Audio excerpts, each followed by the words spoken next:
Good morning. So today I will be doing a video on grief. I have a full class that the majority of my students are going through some type of grief or have relatives that are very ill. I just recently lost a brother who was very dear to me, and it has been devastating for me. And so I just figured that that this video needed to be done. So I lost my father when I was really young, and then I also lost my brother-in-law, who I considered as a father. So it's I have been I know exactly what it is to lose someone and to feel the pain. The differences between those two deaths that I had that are very dear and that matter to me so much. Difference from my brother is that my brother was ill, and so it was devastating and very horrendous to see that he was dying. I knew that he was dying, and in part that's why I went to to do the walk, the Santiago Compostela. I did it as a manda. I did it as a promise, and just that he would get better and be okay or be well or be given whatever it is that he needed in order to get through this very difficult time. And so I came back, and he progressively got worse. And so I was very grateful that I was back here when he went through that, because I would have just been devastated. And of course, I probably would have come back from Spain, but I would have been very much devastated if he would have passed while I was in Spain. And so he gave me great hope, because I was going through a really hard time in Spain and was feeling very sorry for myself, and it was a really hard trek, and I was really alone, and I was missing my siblings and my family. And so it was great, because he always gave me great inspiration and great hope, because he would call me every day and just make sure that I was safe and that I was okay. So the thing with so going back to that, I sort of, I don't know that I have any preference for death, right? But I sort of like when it's unexpected and somebody passes and they pass, and you just wake up and they're sort of not here. The illness is just really hard to take, and it's horrible to see your loved one just struggling through pain and everything that they have to do in order to get through their disease or whatever it is that they have, and then in the end watch them take their last breaths. So it's something that never goes away. A death is always with you. They do say that time heals. I don't know that it heals. I think that you really sort of adapt to their absence, and should you learn, I think that you live, that you live a better life, because you take advantage and you appreciate every single day and every single minute that you are with your loved ones, and you realize how precious time is and life is, and how we waste so much time on stupid things like being mad, or being upset, or arguing, or being on the defensive, or not expressing our emotions, or not being our true authentic self, and focusing on things that really in the end don't matter. Because when you have a life and death situation and you have someone that passes, they've passed, and that's it. There's no recuperating the time. There's no telling them what you wish you would have said, or maybe had the courage to say or mend, or ask for forgiveness, or whatever it was, right? Because we no longer have that time. So if you've learned from it, then you sort of tend to take every minute and live it fully, and truly appreciate the people that you're with.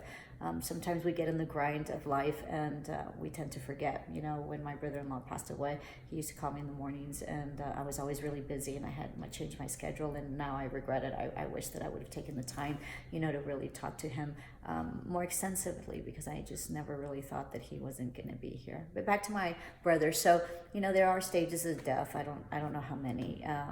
There's and they are legit, and they're concrete. I believe that the stages of death, and I haven't really studied them other than really going through them, is you can go back to a stage even though you've passed it. So the stages, are sort of with you always. And as I mentioned, I don't think time heals. I think that you learn to live with the absence of the loved one that has passed. And also it depends, what you believe. I believe that there's past lives and future lives. And so I do believe that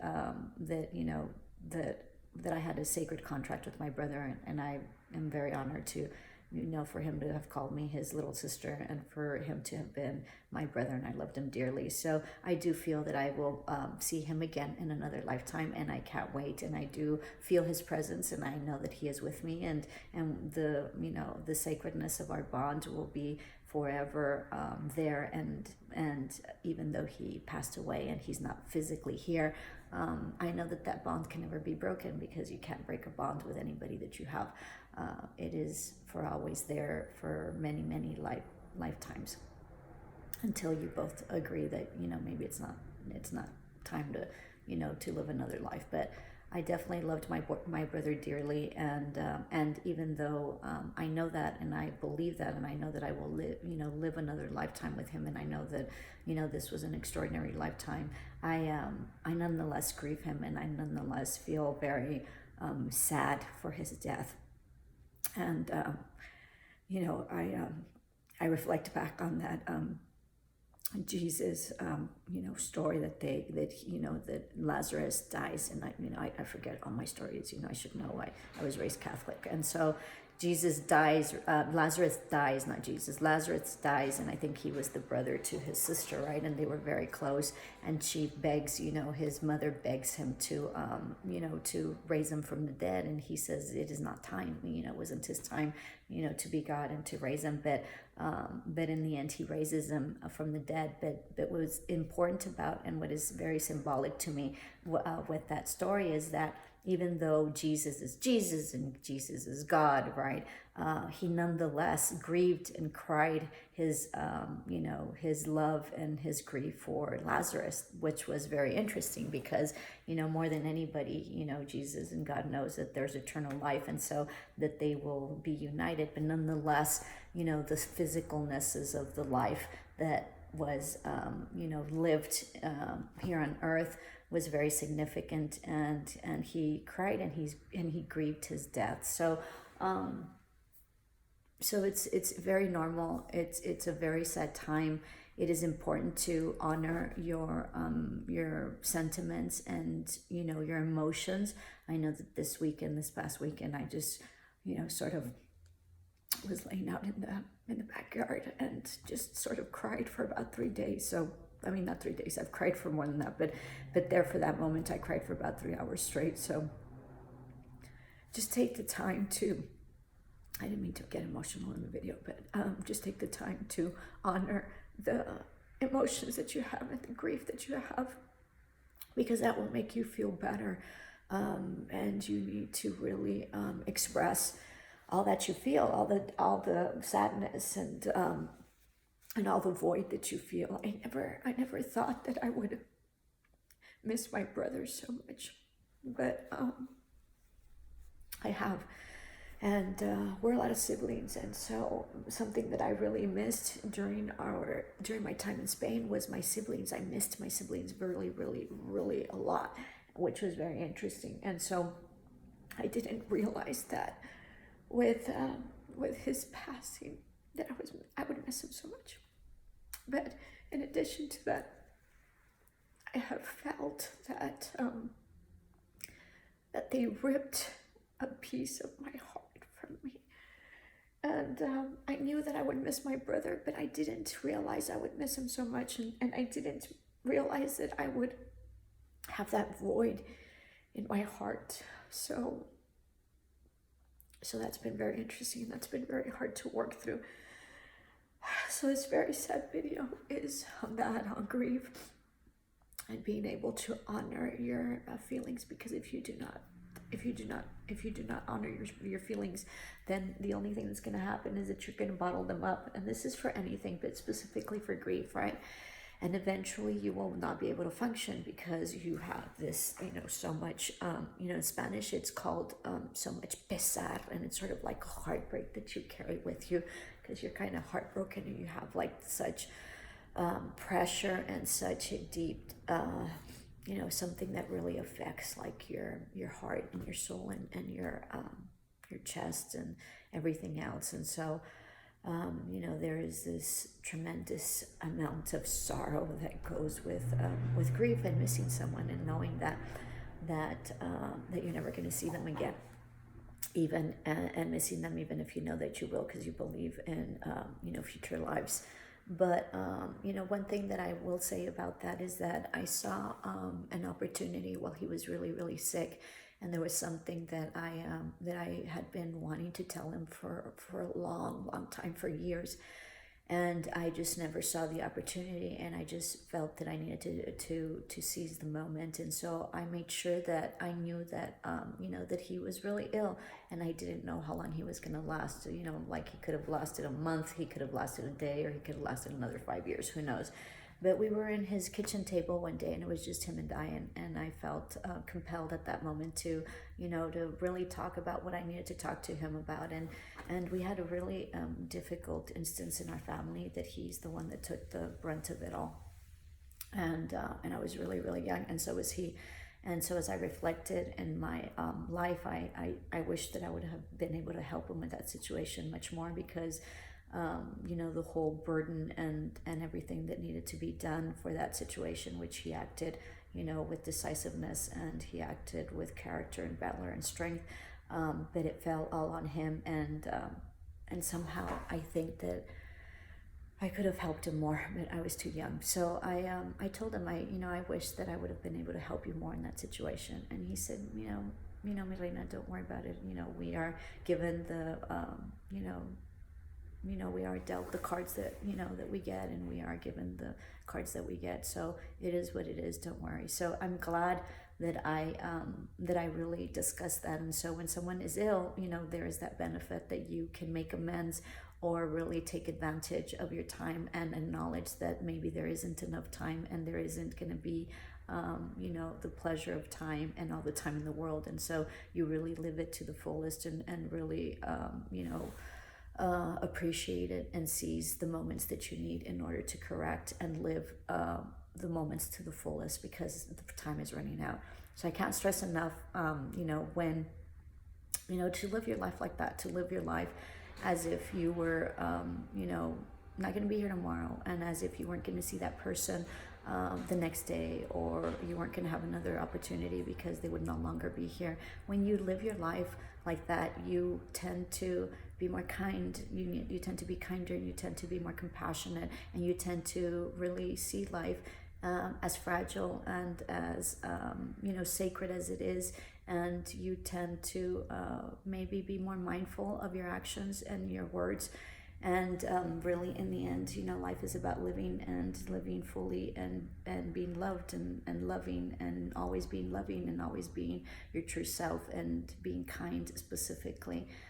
So that way, when someone passes and you don't no longer have them, at least in this lifetime, you could say that you did your best, and that you have no regrets as to the life that you spent with them, and the time that you spent with them, and that you didn't hold anything back with what you wanted to tell them. So I encourage you to go out today, and I challenge you to tell people, people that are close to you, or even your enemies, or whatever, right, that what it is that you have in your heart, and what it is that you've been keeping, that for whatever reason you have not wanted to say, because maybe of pride, or you're embarrassed, or maybe it's something very, very hard. What I told my brother was something very, very hard that happened a long time ago, that defined our family and defined our lives.